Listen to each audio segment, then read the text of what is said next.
필요한 것은 예수님이십니다. 오직 내게 필요한 것은 주님이십니다. 자, 이제 그 사람 보고 인사합시다. 이 시간에 큰 은혜 받읍시다. 자, 오늘 이제 아브라함의 5대 재단의 네 번째 재단을 제가 말씀합니다.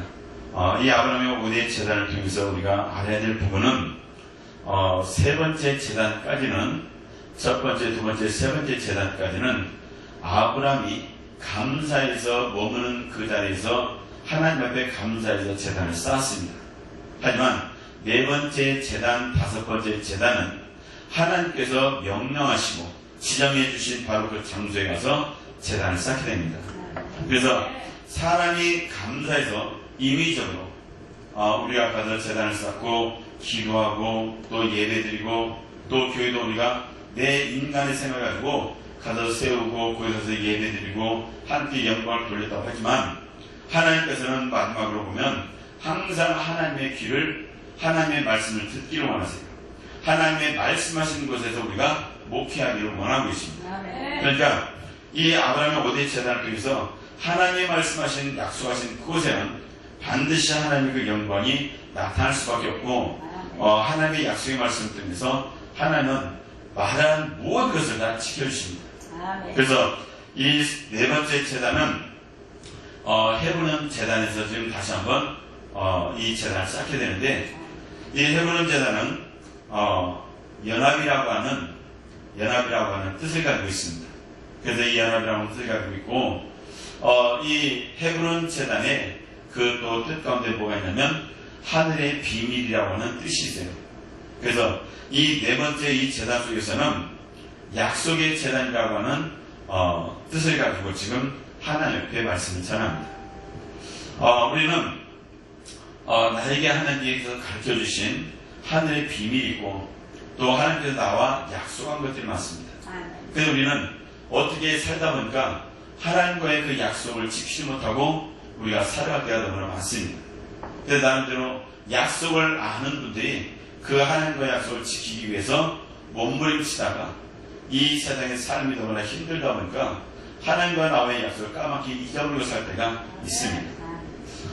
제가 바로 그런 사람 가운데 한 사람이었습니다. 부흥 강사가 된다고 소원했지만 교회가 부흥되어지고 성도가 많아야 어떤 힘이 생겨지고 부흥회를 나갈 수 있다는 선배 목사님들을 말 들어보니까 맞는 것 같았어요. 그래서 서울에서부터 열심히 영혼 구원에 앞장서가지고 움직여봤지만 그건 내 생각이었었고 하나님의 생각은 다르더라고요. 그래서 네 번째 이 군산에 와가지고 네 번째 다 성도를 딱 불어버리고는 하나님 그때부터 깨닫게 해주신 그 말씀이 뭐였냐면, 제가 하나님과 약속한 것이 제가 부흥감사로 소원을 했어요. 근데 저는 지금 목회에 열중하느라고 정말 한 사람도 빨리 구원시켜서 우리 교회가 부흥성장 되어지는 그런 모습을 하나님께 영광 돌리면서 이 부흥회를 나가려고 그렇게 생각했던 겁니다. 그래서 하나님께서 저에게 약속의 그 말씀을 딱 생각나게 하시고 그 다음에 다시 제가 이 아브라함의 5대 재단의 약속의 말씀을 준비하기 시작합니다. 그래서 창세부터 요한 계시록까지 아브라함이라고 하는 이름이 나오는 장마다 다 살펴보게 되고 이 아브라함이 어떤 사람이고 이 아브라함이라고 하는 사람이 하나님이 왜 택하였는지를 그때 와서 제가 깨닫게 됩니다. 그래서 제가 이 아브라함의 5대 재단을 통해서 참 은혜를 많이 받습니다. 말씀을 전하면서 내가 은혜를 받는다는 건 너무나 감사한 일입니다. 그래서 우리도 저도 그렇지만 여기 계신 여러분들도 똑같이 하나님이 나와의 어떤 약속을 하는 게 분명히 있어요. 근데 그 약속을 내가 지금 내 사명 감당하느라고 열심히 하다 보니까 하나님과의 약속을 깜빡 잊고 우리가 살고 있습니다. 이 아브라함도 그런 이 사람 중에 한 사람이었습니다. 그런데 하나님이 깨닫게 해주시는데요. 지금까지는요, 하나님께서 단을 쌓으라고 하신 그곳에서 하나님이 이 아브라함을 통해서 제단 쌓고 감사하면서 예배를 드렸어요. 근데 이제는 네 번째하고 다섯 번째 제단은 하나님이 지정해 준 그곳에 가서 하나님 앞에 제단을 쌓아야 됩니다. 그랬을 때 하나님의 그 약속과 그 축복의 메시지가 그대로 아브라함에게 그 자손에게 흘러내려가는 겁니다. 그래서 오늘 이 말씀의 1절을 우리가 말씀해 보면은 이후에 여호와의 말씀이 환상 중에 아브라함에게 임하여 이르시되 아브라함아 두려워하지 말라 나는 내 방패요 너의 지극히 큰 상급이니라. 하나님께서 한동안 뜸하시더니 또 나타나셨어요. 그리고 하나님께서 갑자기 아브라함을 딱 부르는데 아브라함은 여기서 지금 벌써 그 하나님의 음성을 듣자마자 이 마음이 두려움으로 가득 차버렸습니다. 그냥 하나님이 말씀하기를 아브라함아 두려워하지 마라. 나는 너의 상급이다. 나는 너의 방패가 된다. 하나님이 나의 방패가 된다는데 무엇이 두렵겠습니까? 하나님의 방패, 나의 방패가 된다면 그 어떤 것도 나를 넘어뜨릴 수가 없어요. 이런 그 축복을 아브라함이 좀 받았음에도 불구하고 그것을 느끼질 못한 겁니다. 그래서 이 아브라함이 하나님이 딱 찾아오시니까 두려운 그 마음 가운데서 첫 번째로 하나님께 내뱉는 말이 뭐냐면 2절에 있는 말씀처럼 아브라함이 이르되 주 여호와여 무엇을 내게 주시려 하나이까 나는 자식이 없사오니 나의 상속자는 이 다메섹 사람 엘리에셀입니다. 아멘. 그러니까 사람은 뭐 아브라함만 나무랄 게 아니라 저 또한 여러분들 또한 갑작스럽게 하나님 앞에 우리가 기도해도 응답되지 않는 어떤 일을 가지고 내 생각으로 밀어붙일 때가 있다는 거예요. 자손이라고 했어요. 아브라함의 몸에서 나올 그 씨가 자손이라고 했어요. 그런데 여기서 말씀 보니까 이제는 아브라함 자신의 나이를 보고 자기 안의 나이를 봤더니 더 이상 아이를 가질 그런 능력이 없는 거예요. 그러니까 쉽게 생각해가지고 하나님의 말씀에 응답 주셨다고 했던 그 많은 자손 준다고 했던 자손을 준다고 했던 모든 약속의 말씀을 한순간에 까먹어버리고 바로 여기서 나는 내 상속자를 정하였나이다. 그래서 다메섹 사람 엘리에셀을 정해버렸습니다. 그렇게 딱 하나님께 말을 하고 나니까 하나님이 아니라고 이야기하는 거죠. 교회에서 이제 성도님들 보다 보면 목사님이 어떤 의도를 가지고 어떤 말을 내는지 때 성도님들은 그 말을 듣고 빨리 판단하고 됐습니다. 알아요. 그 다음에 무슨 말까 뻔히 압니다. 하고 앞서 나가는 그러한 성도님들이 있더라는 거예요. 그런 것처럼 우리가 하나님 앞에 그러한 짓을 하고 있습니다. 그래서 여기서 말씀한 것처럼 하나님은 아브라함이 3절에 4절에 말씀 볼까요? 아브라함이 또 이르되 주께서 내게 씨를 주지 아니하셨으니 내 집에서 길린 자가 내 상속자가 될 것이니라. 여호와의 말씀이 그에게 임하여 이르시되 그 사람이 내 상속자가 아니라 내 몸에서 날 자가 내 상속자가 되리라 하시고. 아멘. 그러니까 하나님은 정확하게 지금 누가 진짜 자손인지를 가르쳐줬어요. 근데 하나님의 약속의 자손 이삭이 태어나기 전에 벌써 앞질러 가지 않습니까? 앞질러 가가지고 벌써 이 종의 이 여인을 통해가지고 바로 또 아들 낳지 않습니까? 이 아들 비극이에요. 비극이에요. 그냥 하나님 말씀 앞에 내가 그 약속을 기다리지 못하고 불순종하면 이 엄청난 일이 벌어질 겁니다. 그래서 이 말씀을 보면서 그럼 도대체 상속자라는 게 뭐지? 상속자. 이 상속자라고 하는 것은 누가 상속자가 되죠? 내 몸에서 난 진짜 내 자녀가 상속자예요. 내 몸에서 나지 않는 자는 절대로 상속자가 될 수가 없습니다. 그래서 이 상속자가 도대체 왜 누가 진짜 상속자인지를 제가 성경을 딱 보니까 하나님 그 눈을 여서 보는데 보세요. 성경에 있는 모든 말씀들을 자세히 보면 이 상속자라고 하는 상속자, 아브라함의 지금 상속자는 이삭이 되겠죠? 근데 성경에서 말하는 진짜 상속자는 예수 그리스도를 말씀합니다. 그 아들 예수가 진짜 상속자랍니다. 그러니까 우리가 이 상속자를 들으면서 이 상속자는 내 아들인데 근데 왜 하나님 예수랑 왜 그렇게 말하지? 원래 예수님이 이 땅의 모든 것의 주인이었으니까요. 그래서 성경 말씀을 보면서 상속자라고 하는 약속의 말씀을 상속자뿐 아니라 모든 단어에 성경 구석구석 살펴보면 다 그가 누구냐? 예수라고 증거되어 있습니다. 여기 성경에 보면 용사라는 말을 써요. 그 용사가 누구예요? 사람이 용사가 될 수가 있지만 진짜 용사는 하나님이라고 해요. 그러니까 우리가 이런 말씀들을 보면서 진짜는 하나님으로 다 포커스를 맞췄고 우리는 그림자로 하나님의 말씀하고 있는 거예요. 이걸 우리가 빨리 알아들어야 이 아브라함의 오대제사를 들으면서 이해가 되어지고 복이 되어진 겁니다. 보세요. 갈라디아서 4장 한번 보세요. 갈라디아서 4장 30절 말씀입니다.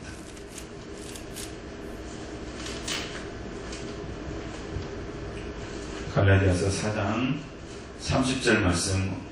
자, 우리 믿음으로 보겠습니다. 그러나 성경이 무엇을 말하느냐? 여종과 그 아들 내쫓으라. 여종의 아들이 자유 있는 여자의 아들과 더불어 유업을 얻지 못하리라 하였느니라. 아멘. 여기서 말씀하는 이 약속의 자녀와 약속하지 않는 자녀의 차이점은 정확하게 구분이 됩니다. 그러니까 진짜 상속자는 누구라고요? 이삭. 아브라함의 진짜 상속자는 이삭이 된 거예요. 아니, 이스마엘도 아들이잖아. 이스마엘은 큰아들인데. 그래서 여기서 이 말씀 보세요. 나는 아브라함을 보면서 참 이 시대의 남자를 다시 한번 떠올리겠어요. 여자의 말 한마디에 아브라함은 그 많은 재산을 가지고 있으면서도 하갈과 이스마엘을 내쫓을 때 뭘 줘서 내보내요? 턱 한 덩이, 물 한 가지 이거 가지고 내쫓아버려요. 그래서 저는 남자로서 나는 이해가 안 가는 거예요. 아니 아무리 그래도 그렇지 그 많은 약대들, 소들, 양들 그 많은 10마리라도 주지. 아니면 내일 떠난다 오늘 밤에 살짝 들어가서 좀 몰래 돈 좀 집어주지. 그 많은 돈 어디다 쓰냐고. 그런데 보세요. 이건 인간의 정적인 문제가 아니라 하나님과 나와의 약속이에요. 하나님의 이 구분하는 것은 냉정합니다. 정확한 거예요. 우리가 죽어서 천국문 앞에 가서 내가 거기서 지옥 간다고 생각해보세요. 내가 거기서 울면서 하나님께 막 빌고 잘못다고 해도 하나님이 들어보는데요? 없어요. 얄짤 없어요. 그러니까 하나님의 말씀 앞에서는 내 인간의 정의라고 하는 것을 딱 끊어버려야 돼요. 인간의 정이 섞여져 있으면 절대로 하나님 일을 할 수가 없습니다. 말 그대로 아브라함이 가진 모든 소유를 다 상속받을 수 있는 믿음의 사람. 그 다음에 이 약속하지 않는 자녀는 한 푼도 가져갈 수가 없는 겁니다. 이렇게 냉정하게 성경은 말씀해 주는 겁니다. 그러니까 교회 안에서도 보세요. 교회 안에서도 신앙생활 하는 사람들을 보면 이런 사람들이 많아요. 자, 히브리서 한번 볼까요? 히브리서 3장 5절 6절 믿음입니다. 또한 모세는 장래 말할 것을 증언하기 위하여 하나님의 온 집에서 종으로서 신실하였고 그리스도는 하나님의 짐을 맡은 아들로서 그와 같이 하셨으니 우리가 소망의 확신과 자랑을 끝까지 굳게 잡고 있으면 우리는 그의 집이라. 아멘. 여기서 누가 나오냐면 종과 아들이 나와요. 종과 아들이 나오는데 이 말씀에 대해서요. 종에 대한 걸 설명하고 아들에 대한 걸 제가 설명합니다. 그래서 이 종은 다시 말하면 직분이에요. 사역입니다. 또한 이 종은 칭찬받는 것, 상받는 것, 그리고 비난받는 것을 굉장히 싫어합니다. 상받는 것 없고 칭찬하는 것 듣기 너무나 좋아해요.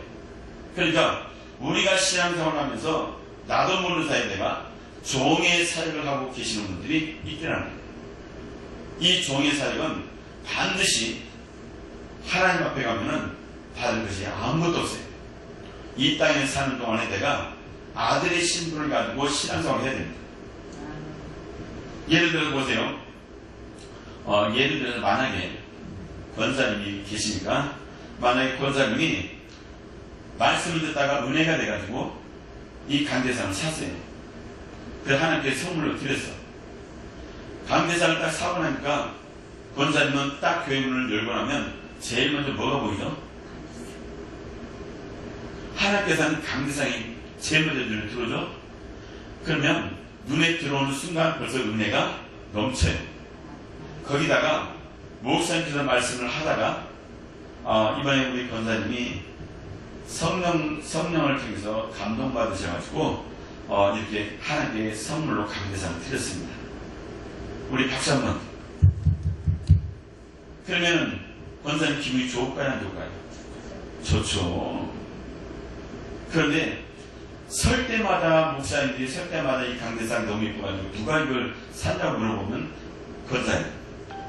그러니까 예배 드릴 때마다 그 소리가 너무 듣기가 좋다고 하니까 이제 그 소리 하면 큰일 나게 생겼어요. 근데 어느 날 목사님 깜빡이고 이 강대상 얘기를 안 해버렸어요. 권사님은 그날로 그냥 시험 들어요. 이게 바로 지금의 종의 직분을 가지고 신앙생활을 하는 사람들의 모습입니다. 그러니까 우리는 내가 하나님께 드린 것은 그걸로 끝이 나야 돼요. 손 틀어버려야 돼요. 손 틀어버려야 되는데 이 종은 끝까지 내가 했기 때문에 뭘 받기로 원해요? 거기에 대한 보답을 받기로 원해요. 이것은 하나님이 원하지 않는 것입니다. 하지만 아들 보세요. 아들은 죽이 돼도 이해, 밥이 돼도 이해, 그가 고통을 당해도 이해, 고난을 당해도 이해, 아버지의 말에 이해밖에 없어요.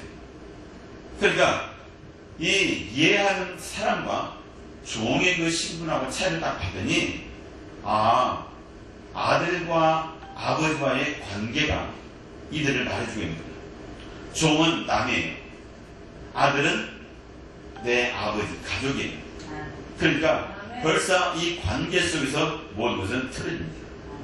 성도님들이 신앙생활할 때 가장 조심해야 될 부분이 바로 내가 하나님께 어떤 걸 드려놓고 거기에 대한 것을 미련을 떨지 못하면 하나님의 그 일이 펼쳐나가지 못하고 내 마음의 평강이 넘치지 못합니다. 항상 하나님께 드린 것은 그걸로 끝이 나야 됩니다.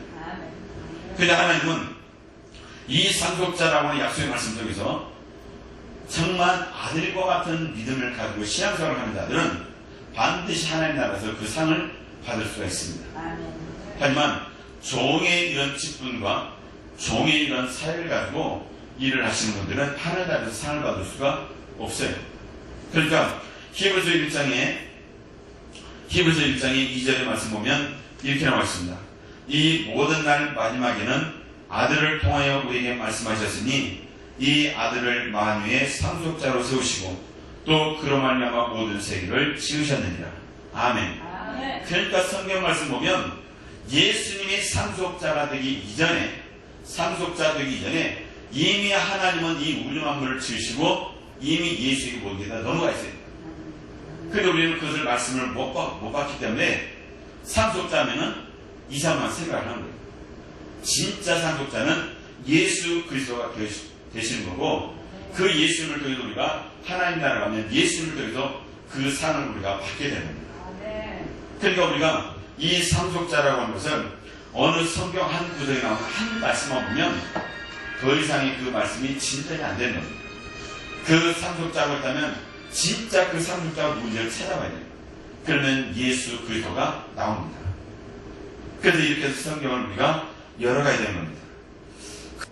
저는 이 성경을 보면서 우리 본문의 15장을 보세요. 창세기 15장.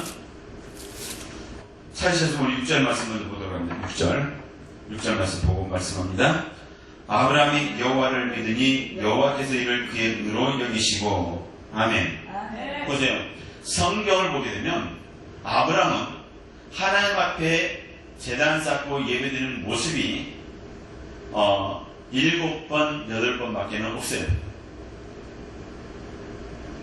그러면 나머지는 뭘 했죠? 네? 그냥 자기 일하는 목동 치는 걸 이거밖에 안 했어요. 이상하잖아요.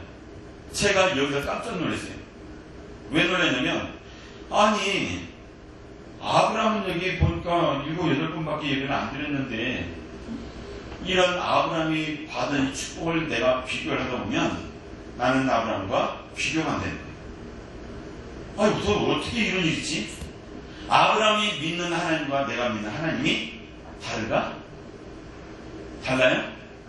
똑같아요. 아마 여기 계신 분들이 아브라함보다 예배 더 많이 드렸고, 헌금도 더 많이 드렸고, 봉사도 더 많이 했고, 헌신도 더 많이 했고. 그런데 나의 삶과 아브라함의 삶을 보면 억울해, 안 억울해요? 솔직히 보면 억울하잖아요. 아니, 아브라함이 믿는 하나님, 내가 믿는 하나님이 다른 하나님이었나? 아브라함이 믿은 그 예수, 나도 그 예수를 믿는데 왜 이렇게 달라지지? 도대체 아브라함이 어떻게 예배를 드렸길래, 어떤 짓을 했길래? 저는 이걸 보면서 깜짝 놀랐습니다. 아브라함은 말씀 그대로 복음이었어요. 말씀 그대로 복음을 갑니다. 아브라함이 지금처럼 이 율법, 이 시대인데, 율법이 없었지만은 이미 성경의 율법은 만들어져 있잖아요. 그러면 이렇게 예배를 드렸다가는 죽어야 되잖아요. 돌이 맞아 죽어야 되죠. 근데 아브라함이 죽어야 하는 거예요. 근데 지금 이 시대에 믿음의 사람들, 제가 청년 때 그랬어요. 저희 교회 다니면서 예배란 예배를 빠지지 않는, 주일 예배 한번 빠지지 않는, 만약 그 예배를 빠졌다가는 다리를 똑 부러뜨리는 하나님. 너무나 무서워요. 간증들을 그렇게 많이 하시잖아요, 목사님들. 그러니까 무서워가지고 절대적으로 주일날 우리 친척들 결혼식도 못 갔어요. 큰일 나는 줄 알았습니다.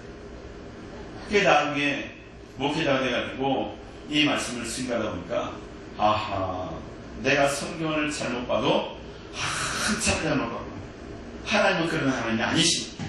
내가 그렇게 무서운 하나님으로 만들어버렸다. 그러니까 다시 말하면 이 복음이 왜 좋은 거냐면, 이 복음을 잘못 내가 받아들이면 이게 방탕과 방종으로 가버립니다. 그래서 나중에는 하나님을 잃어버려요. 복음을 믿음으로 잘 받아들이면 이건 나에게 엄청난 큰 복이 됩니다. 그러니까 복음이라고 하는 것은 말 그대로 내가 주일날 예배를 못 드릴 수도 있어요. 내가 어디를 갈 수도 있어요. 그건 상관하지 않는 겁니다. 하나님. 천국 가고 지옥 가는데 아무런 문제가 없어요. 하지만 우리의 생각을 가지고 이 속에서 죄가 발동되는 걸 가지고 내가 생각 속에 빠져들어갑니다. 그럼 내가 그 다음에 다른 일을 펼치지 못한 거죠. 그러니까 하나님은 이 복음을 우리가 제대로만 듣고 제대로 이 복음을 알기만 하면 이 복음 안에서 자유양식에 우리가 신앙생활을 할 수가 있는 거예요. 자유만 이 복음을 모르면 내가 방종하고 방탕해져 버립니다. 그래서 말씀을 전할 때마다 정말 조심스러워요. 복음은 가르쳐줘야 되겠는데 이 복음을 잘못 들으면 사람들이 이상해져 버립니다. 아이, 기도 안 해도 돼. 아이, 말씀 안 봐도 돼. 하나님이 말씀 보고 기도해야 된다. 성경은 말씀 없지만은 성경에 말씀 없잖아요. 그 복음이 들어와 버리면, 아이고, 내가 모든 할 것은 이미 아버지는 다 준비해놨습니다. 걱정합니다. 이렇게 생각이 바뀌어야 됩니다. 물론 하나님이 보세요. 우리가 기도 열심히 한다고 그 기도의 응답을 다 주십니까? 아니잖아요. 기도 안 해도 때가 되면 뭐가 와요? 내가 필요한 걸 다 와요. 이걸 내가 잘못 받아들이면 방탕과 방종으로 빠져나갑니다. 이걸 믿음의 복음으로 딱 받아들이면 그 안에서 최고의 기쁨과 평강을 누리면서 우리가 살 수가 있습니다. 이걸 하나님이 원하십니다. 그러니까 이 아브라함을 보면서 몇 번 예배드리지 않고서도 이 큰 복을 받았어요. 그리고 너는 믿음의 조상이라고 해요. 세상에 7-8번밖에 예배 안 드린 사람한테 믿음의 조상이라고 해요. 그리고 아브라함의 하나님이라는 칭호까지 줘요. 이게 얼마나 대단합니까? 또 순종에 대해 명사가 되어버립니다. 이걸 보면은 도대체 하나님은 왜 아브라함에게 이런 복을 주지? 나는 그보다 더 열심히 했는 나한테는 왜 안 주고? 이게 우리가 생각이 그게 바뀌어집니다. 그래서 이 말씀을 보면서 그래, 하나님은 아브라함을 택하였고 아브라함은 하나님의 말씀을 따라 가기 시작합니다. 그러니까 이것은 철저한 하나님과의 관계 회복입니다. 하나님과의 관계 회복 속에서 하나님은 아브라함을 통해서 이 이스라엘이라고 하는 어마어마하게 큰 믿음의 나라를 세우기 시작합니다. 그러니까 하나님이 택하여 놓고 나쁜 짓을 해도 죄를 져도 거기서 바라보지 않습니다. 그 죄 짓고 나면 아무 소리나 가만히 있어버려요. 하나님. 하나님 보면은 어떻게 보면 진짜 얄미워입니다. 그러니까 우리가 보세요. 이 로마서 4장에서 말씀하고 있는 믿음에 대해서 저는 사도 바울이 조명을 하죠. 보세요. 아브라함이 어떤 행위를 가지고 하나님이 너는 정말 의롭다 이렇게 했더라면 자랑할 것이 있다고 했어요, 없다고 했어요? 자랑할 것이 없다고 했어요. 근데 아브라함은 이 말씀 보면 행위로 된 것이 아니에요. 믿음으로 된 거예요. 믿음으로 되었기 때문에 자랑할 것이 많아요. 하나님을 자랑할 것이 너무나 많습니다. 하지만 우리가 생각할 때 나도 아브라함처럼 믿음이 있는데, 나도 믿음이 있다고 하는데, 그럼 왜 나에게는 꼭 행위를 가지고 우리는 이야기를 할까? 우리 시대가 시대인 만큼 성경 말씀처럼 죄는 나하고 떨어져 있을 수가 없어요. 항상 죄가 나하고 같이 가요. 근데 아브라함은 죄를 이기고 우리는 죄를 이기지 못하고 살아요. 그러면 차이가 여기서 엄청난 거죠. 죄를 이기는 이 가인한테 있잖아요. 너는 죄를 다스리지니라고 했어요. 다스릴 수 있는 권세가 있으면서도 우리는 그 다스릴 수 있는 권세를 쓰지 못하는 이 차이입니다. 그러니까 우리가 이 로마서 말씀을 보면서 행위나 삭시나 또 일하지 않는 자도 하나님이 너는 의롭다 이런 이야기를 하시는 말씀을 보면 이 믿음이라고 하는 것이 얼마나 우리에게 중요한지를 다시 봐야 되는데, 그 믿음 가운데서는 하나님이 먼저 나를 택하세요. 내가 하나님 택하는 게 아니에요.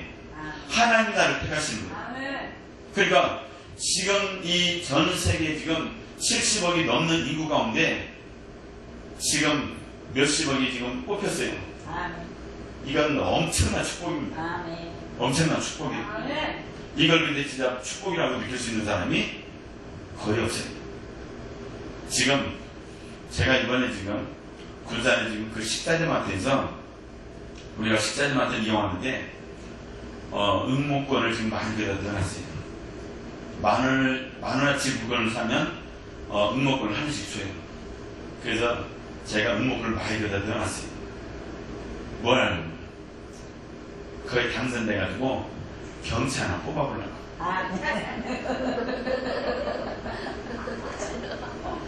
근데 이 경찰 뽑혀야 되는데 희한하게 전 이게 안 되더만. 희한하게 전 그런 거 잘 안 되더라고. 다른 사람들은 설탕도 많이 타가요. 그래서 이번에는 일을 한번 안 물어보고 지금 대게에다가 지금 기도하고 지금 거기다 한 15장 이상을 지금 넣어놨으니까 15장 이상이니까 그거 하나는 안 뽑히겠어요.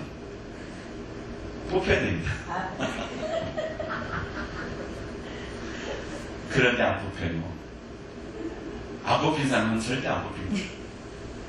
그러니까 이런 걸 보면서 우리가 내가 지금 이 70억 가운데서 내가 그래도 예수를 믿고 천국할 수 있는 티켓을 넘어진다는 것에 대해서 하나님께 날마다 감사해야 돼요. 날마다 감사해야 돼요. 눈 뜨면 감사해야 되고 눈 감아도 감사해야 되고 무조건 감사해야 돼요. 이게 얼마나 큰 축복인데요. 보세요.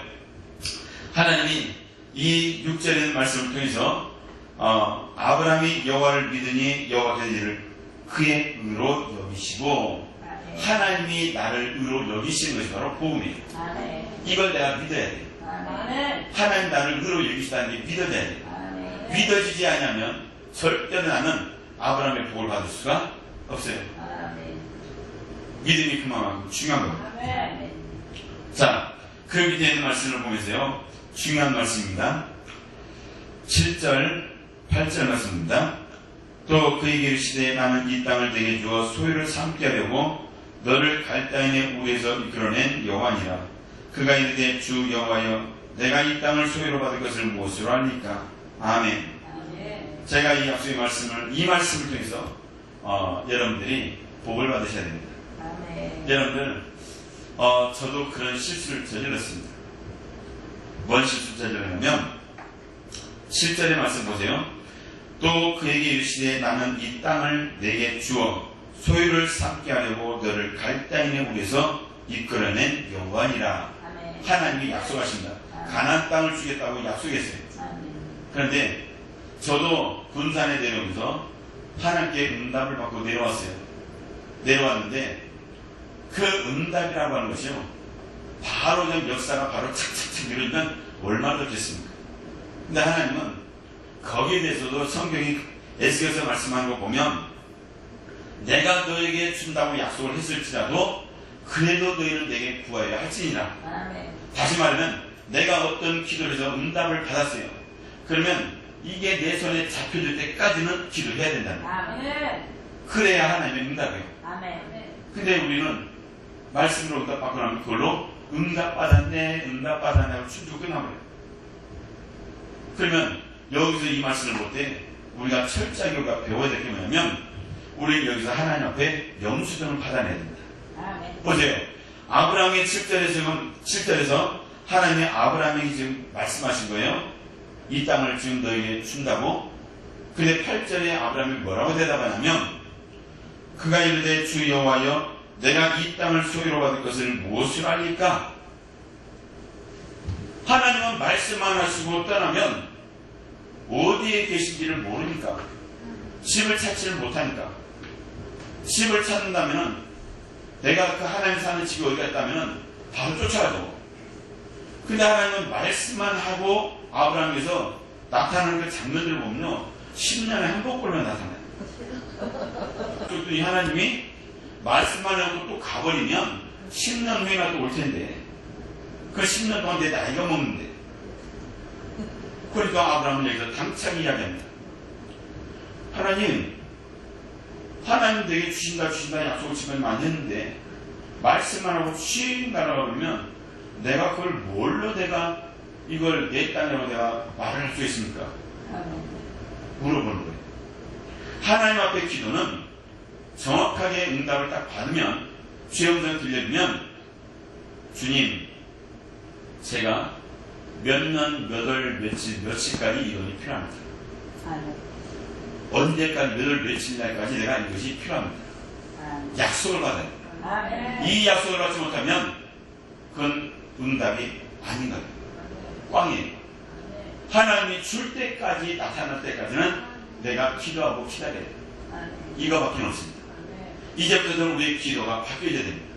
바뀌어져가지고 하나님이 어떤 말씀으로 응답을 주시면 그 응답 주시는 말씀 속에서 하나님 그럼 제가 이게 이때까지 필요한데 이때까지 그럼 주세요.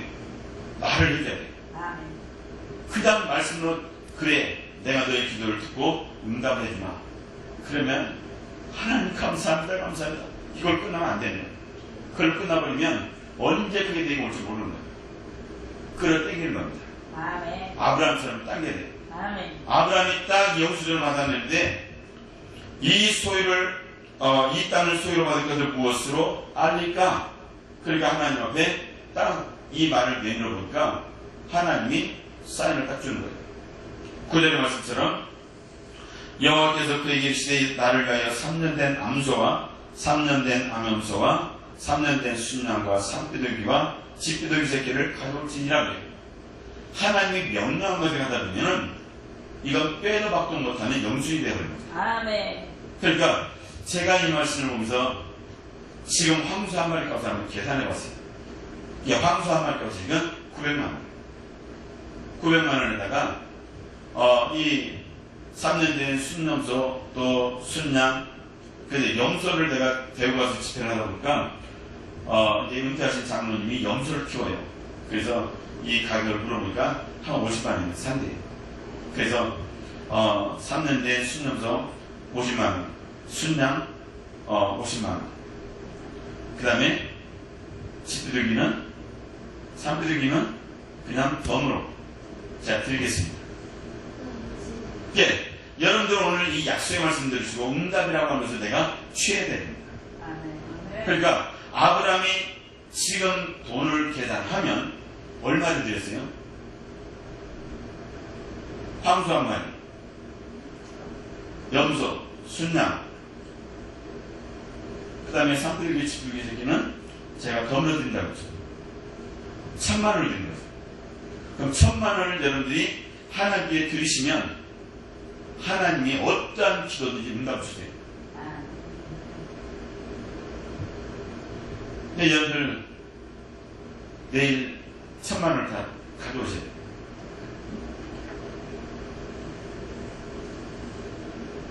아니에요? 사모님 소원이 뭐가 있죠? 함께 기도하면 제목. 교회도 치면 좋고. 그럼 그걸 먹기 위해서 하나님께 얼마 드려야 돼요? 1000만 원 드려야 돼요. 그래서 저는 1000만 원을 저는 이미 다 드렸어요. 언제? 네? 좀 전에 참송했잖아요. 예. 네. 그러니까 보세요. 응답을 받는 데 있어가지고 아브라함한테서는 소 한 마리, 염소 한 마리, 순양 한 마리, 집 비둘기, 산 비둘기 돈이 될까요? 지금으로 말하면 껌값밖에 안 되는 거예요. 내게 아무런 부담 주지 않으면서도 하나님은 약속을 하십니다. 우리에게 하나님은 그것을 지금 이 시간에 하나님은 그걸 우리가 하기를 원하세요. 내가 응답을 받고 싶다? 그러면 하나님께 약속을 받으세요. 약속을 받으시면은 그 영수증을 내가 취해야 되는 겁니다. 하나님이 드리라고 하는 그 영수증을 내가 취해야 되는 겁니다. 그래야 하나님의 응답이 기적의 역사가 있습니다. 그러니까 많은 분들이 여기서 말하는 영수증이라고 하는 것은 하나님이 드리라고 하는 것을 아브라함은 드렸어요. 근데 우리는 하나님께 기도하다 보면 하나님이 너 이렇게 드려라 말을 합니까? 말을 안 해요. 하지만 이 말씀을 듣고 나면 이거였구나. 이걸 내가 이제는 깨달으라고 하나님이 말씀 주시는 거예요. 그럼 여러분들이 정말 응답받고 정말 내가 머물러야 되고 할 것이 있고 받을 것이 있다면 하나님의 그 믿음으로 들으시는 거예요. 그래야 하나님의 그 영광이 드러납니다. 보세요. 이 약속의 말씀 중에서요. 이제까지 우리가 기도했던 그 장면 하나하나마다 생각을 해보면 내가 너무나 인간적인 이 기도의 제목을 가지고 인간적으로 내가 하나님의 음성을 들었다고 마음에서 들리는 소리를 들었다고 근데 듣기는 들었는데 그게 응답이 왔어야 안 왔어요. 응답이 온 것도 있지만 안 온 것이 더 많아요. 그럼 왜 안 왔을까? 내가 영수증을 받지 못한 거예요.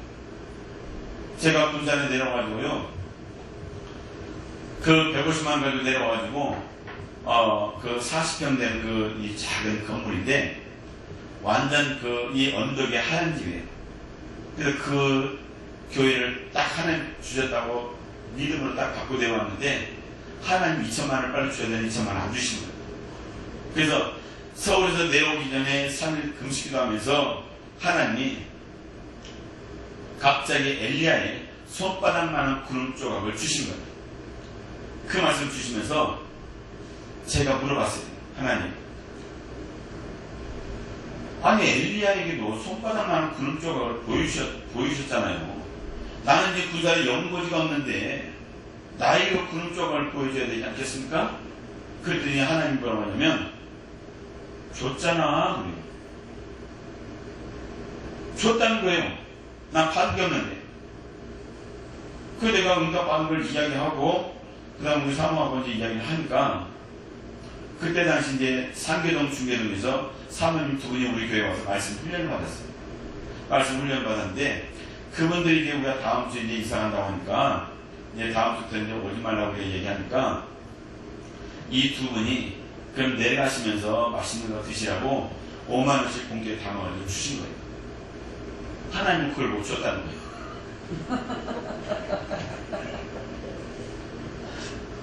기가 막히습니다.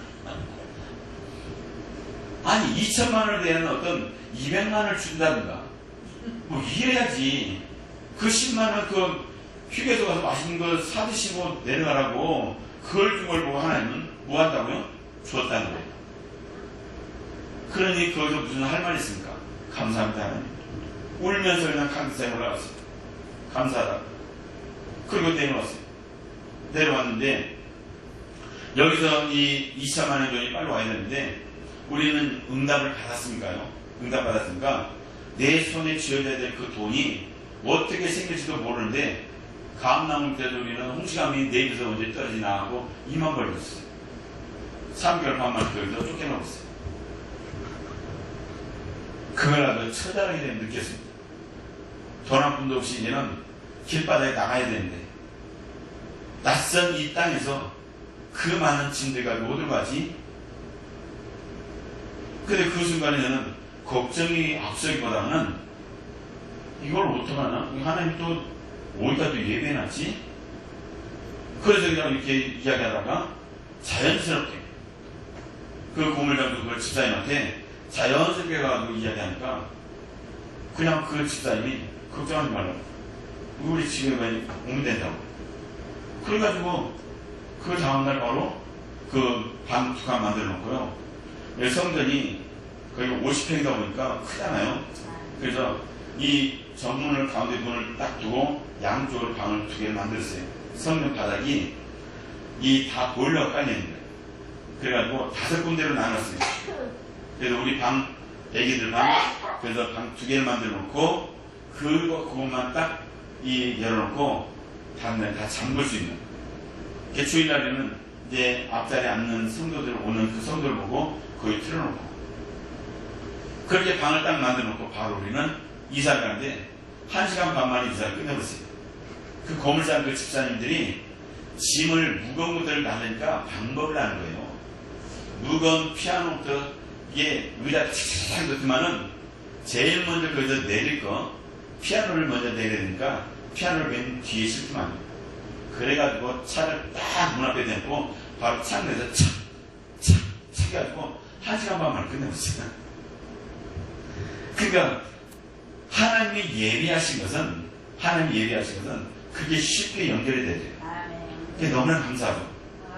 근데 내가 조금만 더 이 군산에 와가지고 일을 악물고 빨리 돈 달라고 기도를 했더라면 하나님이 어떻게든 줬을 거예요.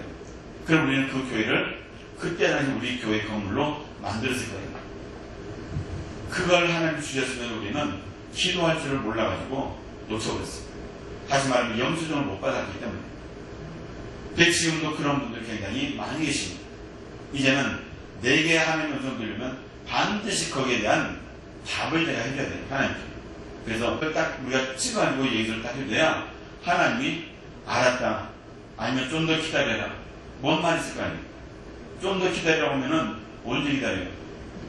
그러니까 그것까지 확실하게. 그래야 하나님의 응답이 그 날짜에 딱 오는 겁니다. 그걸 우리가 놓쳐서는 절대로 안 됩니다. 그래서 이 말씀에서 보니까 13절의 말씀에 보니까요. 여호와께서 아브라함에게 이르시되 너는 반드시 알라. 내 자손이 이방에서 객이되어 그들을 섬기겠고 그들은 400년 동안 내 자손을 괴롭히리니. 이 말씀을 보면서 참 아브라함이 앞절에 이 10절의 그 말씀 보면 이 송아지나 염소나 순양 큰 짐승들은 번제를 드릴 줄을 알았어요. 하지만 이 집들기하고 산들기 새끼는 아직까지 한번 이 번제를 안 드려봤기 때문에 어떻게 이게 번제나 어떻게 제물로 드리지? 어떻게 드릴 줄 몰랐어요. 그래가지고 그냥 자기 생각도 못 비틀어치고 던져놨어요. 짐승이 죽으면은 반드시 누가 찾아와요? 솔개가 찾아와요. 독수리들 피냄새 맡고 썩은 그 냄새를 맡고 찾아온다. 그러니까 여기서 이 새는 쪼개지 않았기 때문에 솔개들이 찾아오는 이걸 보고 아브라함이 두려워서 그저 졸다가 새들을 쫓다가 졸다가 그렇게 해서 하나님의 음성을 들리기 시작합니다. 그 하나님의 예언이요 얼마나 감사하냐면 비록 이 제사를 지금 성공적으로 드리지 못했음에도 불구하고 하나님은 이걸 지금 엄청난 축복으로 지금 예언을 해주십니다. 이스라엘 백성들의 그 배경을 보면 이스라엘 백성들이요 가나안 땅에 살면서 200만 명이라고 하는 200만 명이라고 하는 큰 민족을 이루고 살만한 이 땅이 없어요. 거기는 황도, 말 그대로 이 모래바람, 또 이게 바위투성인 그런 곳에서 어떻게 200만 명이 거기서 거주할 수 있습니까? 합이 들도 아니고. 그러니까 절대로 거기선 있을 수 없는 것을 하나님은 아셨어요. 그리고 애굽의 고세 땅을 준비해 놉니다. 그리고 애굽의 고세 땅을 준비해 놓고 거기 가서 잠시 한 400년 동안 거기서 노예 생활을 하면서 너희들이 거기 큰 민족을 이루리라. 하나님의 기가 막힌 방법입니다. 그래서 이런 것이 우리 생각하고는 맞아집니다. 완전 정반대예요. 어떻게 하나님이 되셔가지고 그렇게까지 우리를 힘들게 하시지? 이렇게 말할 수가 있습니다. 하지만 그게 우리에게는 복이에요. 그게 우리에게는 복이라는 거예요. 그래서 그 말씀 중에서 하나님은 430년 동안 내 자손을 괴롭히다가 그때 마지막으로 나올 때 그들이 섬기는 나라를 내가 징벌하고 그 후에 내 자손의 큰 재물을 이끌고 나오리라 그랬어요. 그러니까 하나님은 모든 걸 다 준비하고 끝내놨어요. 그런 상태에서 하나님이 말씀하신 겁니다. 그러니까 이 예언이 얼마나 감사한 거예요. 이스라엘 백성들은 아브라함이 지금 받는 이 예언은 정말 어떻게 보면 감사가 안 나와요. 감사가 나올 수가 없는 겁니다. 하지만 아브라함은 그것에서 감사합니다. 이 결과가 결국에는 다 아름답게 마무리가 되어진 겁니다. 그러니까 우리가 이 어떤 예언을 어떤 말씀을 내가 듣는다 할지라도 그 말씀이 지금 나의 삶은 좀 반대적이고 더 힘들지만 하나님은 나의 삶을 나를 알기 때문에 그 말씀을 주시고 그 말로 응답을 해주시는 겁니다. 그리고 우리는 모든 것이 다 감사밖에 안 됩니다. 이래도 감사, 저래도 감사, 감사만 하고 우리는 승리하는 겁니다. 자, 마지막으로 우리가 17절 한번 보세요. 17절. 해가 져서 어두울 때 연기 나는 화로가 보이며 타는 횃불이 쪼갠 고기 사이로 지나가나. 아멘. 자, 이 약속의 말씀 중에서 많은 분들이 이 말씀을 가지고 성령에 대해서 말씀을 많이 하는 분들도 계십니다. 하지만 그 말씀도 맞지만은 중요한 것은 이 17절에 있는 약속의 말씀을 통해서 저와 여러분들이 하나님의 얼마나 큰 사랑을 받고 있는지를 깨달아야 됩니다. 이 말씀을 보게 되면 어떤 것이 나오냐면 해가 져서 어두울 때 연기 나는 화로가 보이며 타는 횃불이 쪼갠 고기 사이로 지나더라. 이렇게 말씀하고 있습니다. 이 말씀의 그 뜻이 뭐냐면 이때 당시에 이스라엘 백성들에게 어떤 하나님과 사람과 약속을 하게 되면 어떤 약속을 하냐면 이때 당시에 풍습을 해요. 이스라엘 백성들은 신뢰, 약속 지키는 것을 제1순위로 삼고 있습니다. 그러니까 지금의 이 전 세계에 흩어져 있는 유대인들이 이 전 세계를 다 주물락주물락하는 거예요. 500만, 이제 600만 명 계시던 그 이스라엘 백성들이 다 이렇게 주물르고 있습니다. 그만큼 이스라엘 백성들은 신뢰에 대해서 제1순위예요. 그러니까 이 약속의 말씀이 뭐냐면 하나님과 사람과 사람끼리 어떤 약속을 하게 되면 그냥 우리처럼 이렇게 말로만 약속을 하는 게 아니라 그 사람들은 송아지를 한 마리 잡아가지고 쪼개버려요. 쪼개놓고 두 사람이 그 약속을 이룰 때까지 지키기 위해서 두 사람이 쪼갠 송아지 고기 사이로 지나갑니다. 그 지나가는 것을 전표를 해가지고 만약 두 사람 가운데 한 사람이 약속을 어겼다. 그 사람은 이 송아지 쪼갠 송아지처럼 쪼개져 죽는 겁니다. 목숨을 걸고 약속을 하는 거죠. 그러니까 제가 이 말씀을 했더니 어떤 분이 야 목사님 참 이스라엘 배경인데도 어떻게 저렇게 잘하시지? 이렇게 얘기해요. 이스라엘 배경에서 아는 게 아니라 성경에 나와 있어요. 여기. 그래서 제가 성경 말씀을 가르쳐줘야 돼요. 자, 예레미야서 34장 17절에서 20절 말씀 봅니다. 예레미야 34장 17절에서 20절까지 우리 같이 믿음으로 봅니다. 그러므로 여호와께서 이와 같이 말씀하십니다. 너희가 나에게 순종하지 아니하고 각기 형제와 이웃에게 자유를 선포한 것을 실행하지 아니하였은즉 내가 너희를 대적하여 칼과 전염병과 기근에게 자유를 주리라. 여호와의 말씀이니라. 내가 너희를 세계 여러 나라 가운데 흩어지게 할 것이며 송아지를 둘러 쪼개고 그 두 조각 사이로 지나매 내 앞에 언약을 맺었으나 그 말을 실행하지 아니하여 내 계약을 어긴 그들을 곧 송아지 두 조각 사이로 지난 유다 고관들과 예루살렘 고관들과 내시들과 제사장들과 이 땅 모든 백성은 내가 그들의 원수의 손과 그들의 생명을 찾는 자의 손에 넘기리니 그들의 시체가 공중의 새와 땅의 짐승의 먹이가 될 것이며. 아멘. 그러니까 이 구약 시대에 이스라엘 백성들의 그 법은 약속을 하면 그 약속을 지켜야 됩니다. 이 약속을 안 지키면, 안 지키는 사람은 쪼개진 송아지처럼 죽는다는 거예요. 그런데 지금 창세기에 지금 하나님이 누구와의 약속을 하죠? 창세기에서 지금 누구하고 약속을 해? 하나님이 아브라함과 약속을 하는 겁니다.